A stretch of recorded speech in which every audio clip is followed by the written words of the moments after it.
কে খারাপ কে বা ভালো, ভালো মানুষ অন্ধকারে, অমানুষী আলোর দ্বারে।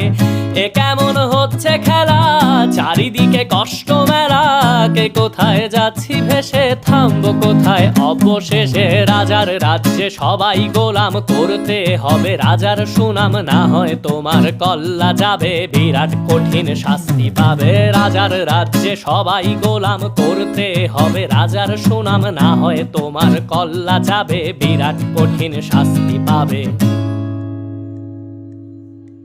যারা এখনো ভাবছেন যে আসলে কে সেই রাজা, মূলত আমাদের প্রত্যেকের ভেতরেই একজন স্বার্থপর এবং অহংকারী রাজার বসবাস, যে কিনা পরিবেশ অনুকূলে পেলে নিজের স্বার্থ আদায়ের সর্বোচ্চ চেষ্টাটা করে থাকি। সো কথায় কথায় দেশের উপর কিংবা সমাজের উপর আঙুল না তুলে নিজের ভেতরের রাজাটাকে যত বেশি নিয়ন্ত্রণে রাখতে পারবো, আমাদের চারপাশের পরিবেশ, সমাজ এবং দেশটা তত বেশি সুন্দর হয়ে যাবে।